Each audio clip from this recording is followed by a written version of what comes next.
Y ahora, en casa, con el pastor Héctor Pardo. Ayer iniciamos estos devocionales hablando sobre el Salmo 1 y compartimos del verso 1 al 3.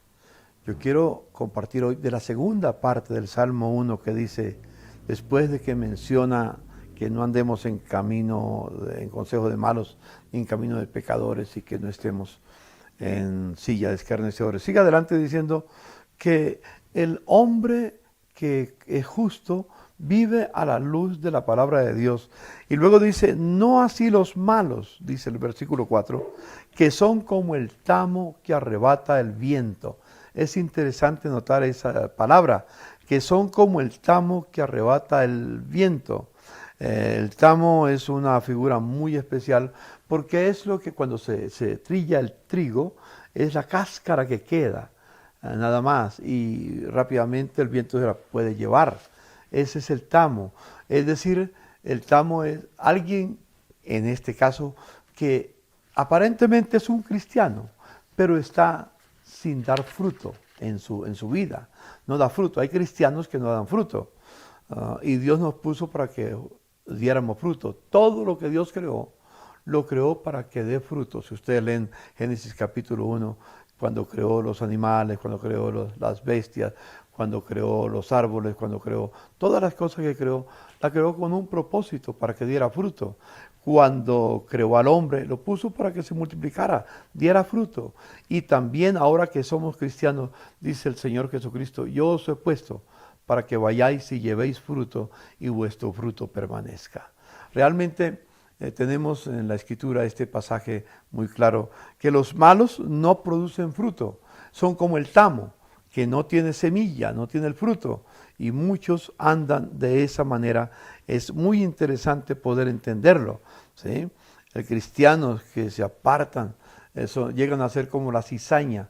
¿Ustedes se acuerdan el pasaje allá en Mateo capítulo 13, en los versículos 24 en adelante, cuando habla de la cizaña y el trigo? En el campo, cuando crece la cizaña, cuando crece el trigo, también crece la cizaña y parece igual. Hay una diferencia, que cuando es el trigo legítimo, se distingue muy fácil, porque como lleva fruto, se inclina, tiene esa actitud. Mientras que el que es la cizaña, que no lleva fruto, se le para erguida, es decir, es una persona orgullosa, es una persona soberbia.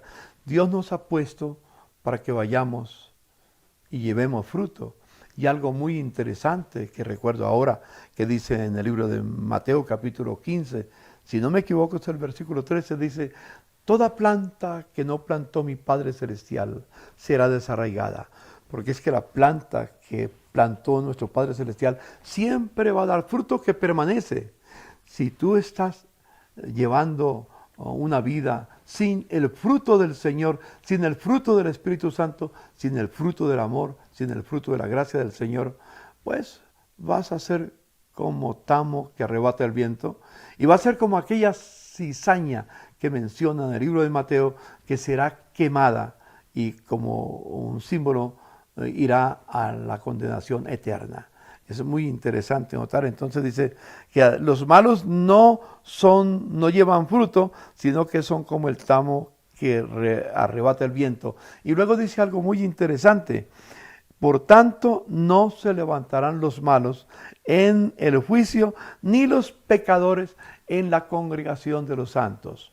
Ah, qué tremenda declaración que hace el Señor. Aquí tenemos una verdad que tenemos que tener en cuenta. Hay muchas personas que les gusta ir a la iglesia solamente para que les digan lo que ellos quieren, no lo que Dios dice en su palabra. Es muy interesante que entendamos esta verdad. Cuando el Señor Jesucristo iba a la sinagoga, como acostumbraba, si leemos en el capítulo 4 de Lucas, dice que el Señor Jesucristo fue a la sinagoga como acostumbraba. ¿Y para qué fue? No fue para que le enseñaran o para enseñar, porque él fue el que enseñó ese día, lo que a la gente le agradaba. Simplemente enseñó la palabra que el Padre le había dado y le dijo, hoy se ha cumplido esta escritura entre vosotros.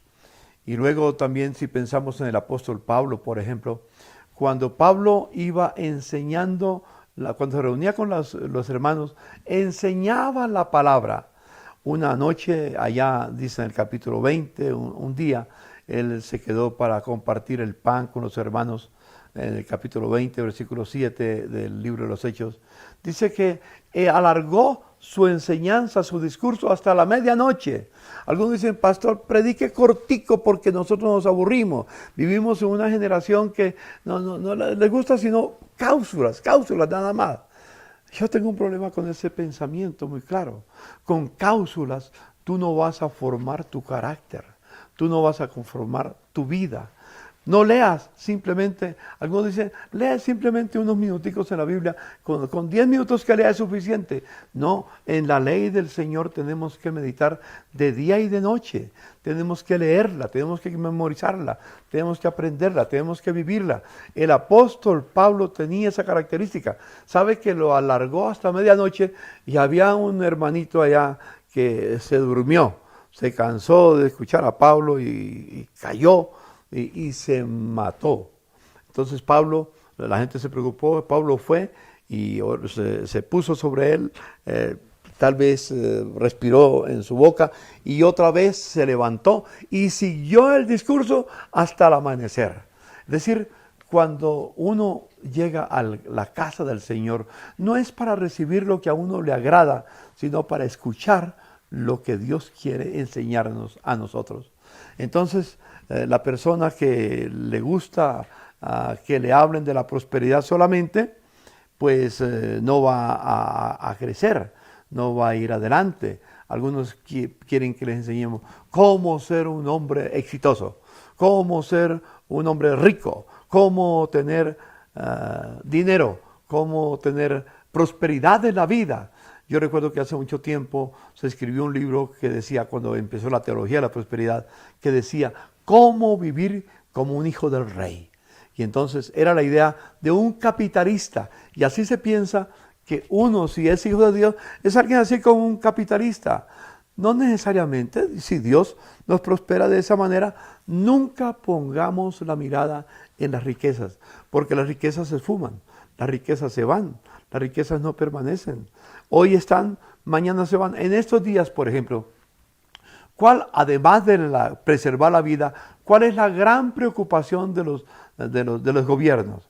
La economía, porque va a haber una crisis económica mundial en toda la tierra. Los bancos están preocupados, los empresarios están preocupados, los que producen tantas cosas están preocupados. ¿Y qué va a hacer de nosotros? Déjeme decirle lo que dijo el Señor Jesucristo. Busquen primero el reino de Dios. Y todas esas cosas, todas las demás cosas que necesitamos en la vida, vendrán por añadidura. Qué interesante que podamos tener en cuenta eso. Dice que porque Jehová conoce el camino de los justos, mas la senda de los malos perecerá.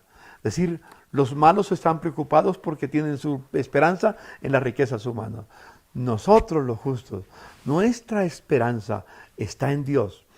No he visto justo desamparado, ni su simiente que mendigue pan, dice el Señor. Si obedecemos al Señor, si somos creativos, si usamos la gracia del Señor, la sabiduría de Dios, Dios no nos va a faltar con el pan. Claro, no quiere decir que nos quedemos acostados en la casa a ver quién nos trae el pan. No, el hombre diligente, la mujer diligente sabe cómo producir los recursos.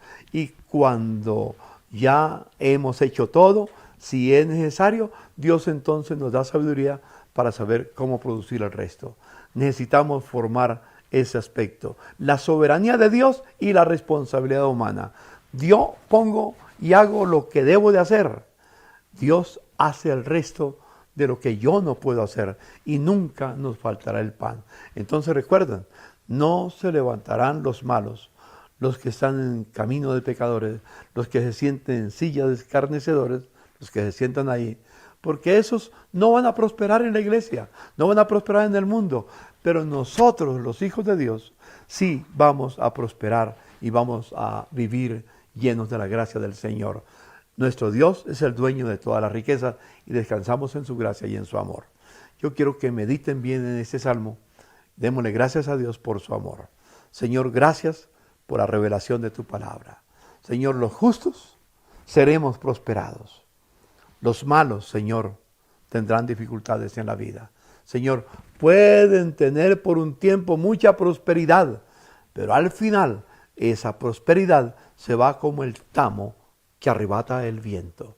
Señor, pero nosotros permaneceremos en tu gracia y en tu amor. A ti te damos la gloria y la honra por tu bendición. En Cristo Jesús. Amén y amén. En casa con el pastor Héctor Pardo.